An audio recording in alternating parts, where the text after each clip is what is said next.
everyone, I just wanted to make a quick video about fragments and how to identify them, just in case you're struggling with it. First of all, to give a little bit of background information before I jump into fragments, I want to talk about the elements that make a complete sentence in English. So there are two primary things that need to be present in order for it to be a complete sentence. We need to answer a couple of really critical questions. First of all, we need to know who or what performed the action in the sentence. And second, we need to know what action was performed. So we need a subject, some kind of a noun, and we need a verb. So a very, very simple example of a sentence would be Jack jumped. Likewise, we can make it longer and slightly more complex. Jack jumped higher than everyone else.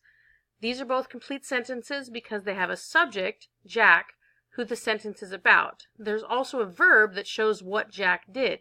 Jack jumped. We can have more in the sentence than that, but we have to have those two basic elements to know who or what performed the action and what action was performed. And that is essential to making a complete sentence. An incomplete sentence is any sentence that is lacking one of those elements. So here are some examples. Just saying Jack would not be a complete sentence because we don't know anything that Jack did. We don't know what is being talked about in the sentence. Jack higher than everyone else also does not make sense because there's no verb. We don't know what's happening in the sentence. We don't know what the action is. Similarly, higher than everyone else is missing a subject. We don't know who the sentence is talking about. We don't know what is happening in the sentence. So those are the essential elements of a complete sentence. You have to have a subject, person, place, or thing that the sentence is talking about, and some sort of action that is performed in the sentence. So if you want to imagine this as sort of a real-life scenario for a minute, imagine for a moment that you're standing there and a friend of yours walks up to you and says, "Over the summer." Well, you'd immediately have questions. What happened over the summer? Who are you talking about over the summer? Are you talking about you or someone else or something else? What happened? An incomplete sentence leaves questions that we have to answer. If your friend just walked up to you and said, "Fred," and assuming your name's not Fred, you're going to ask, What happened with Fred? What are you talking about? Or if they just walked up and said, "Jumped," you would have no idea what they were talking about. So an incomplete sentence leaves questions. If your friend walked up to you and said, "Over the summer, I went on vacation," then you would know who the sentence is talking about, and you would know the action that was performed. So think about that when you're trying to decide if a sentence is a complete sentence or if it's a fragment. If someone were to walk up to you out of the blue and state it, would you know what they were talking about, or would you still have questions about what's happening in what they're saying? Okay, so let's move on to some examples here.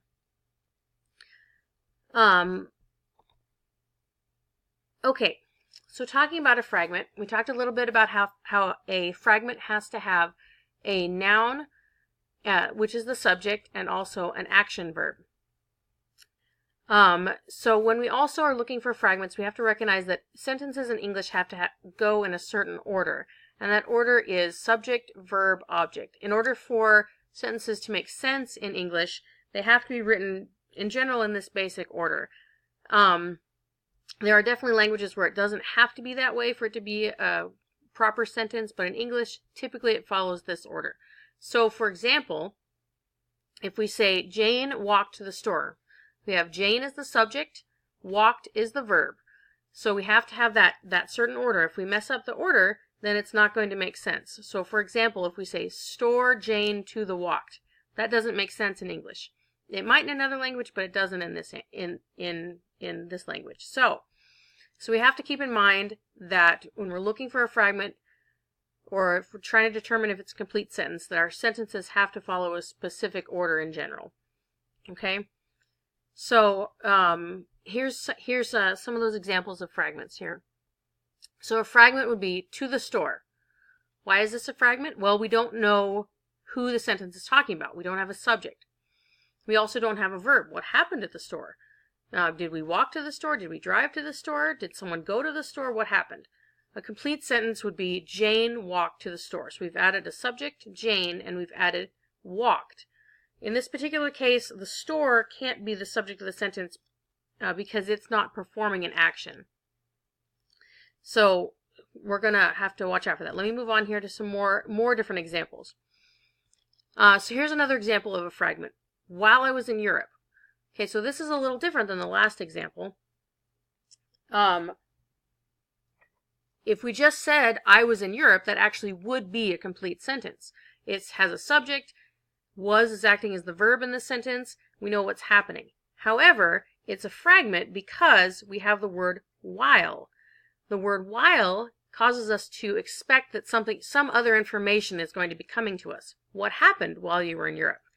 So it's there's no verb showing what happens while you were in Europe. While I was in Europe, I tried new foods. So in this case,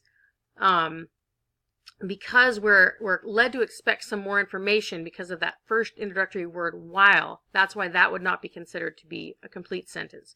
So you want to watch out for introductory words while, from, since, so, yet.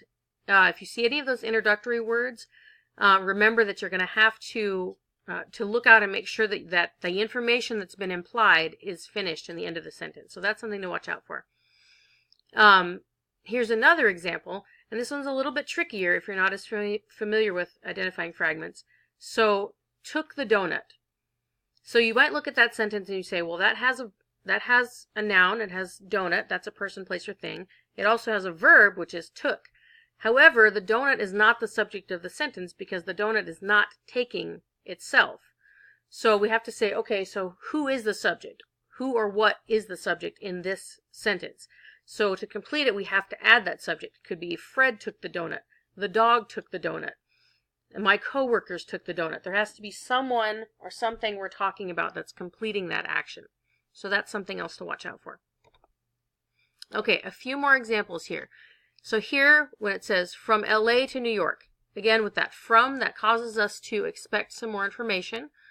Also, there's not, even though we have nouns in here, the subject of the sentence is not LA or New York because we're not specifically saying something about them.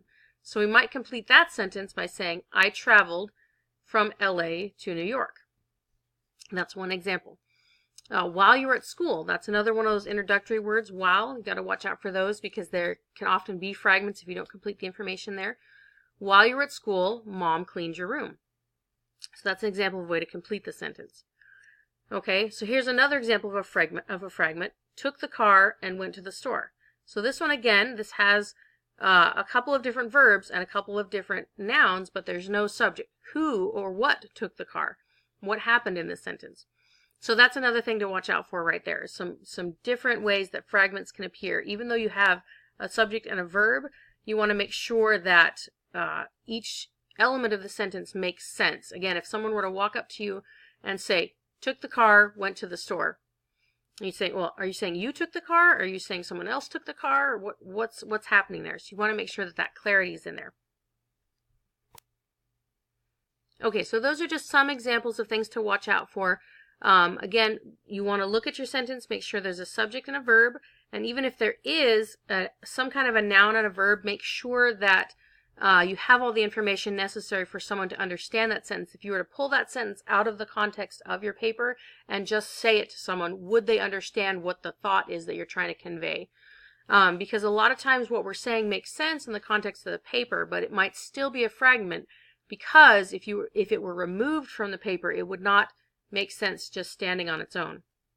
So anyway, so those are some of the things you can look for when you're trying to determine if a sentence is a complete sentence or a fragment. And if you have questions, of course, please feel free to email me or post them on the questions and conversations board. I'd be more than happy to help you out. If you want me to look at a specific sentence so that you know if it's a fragment or if it's complete, I'd be more than happy to do that.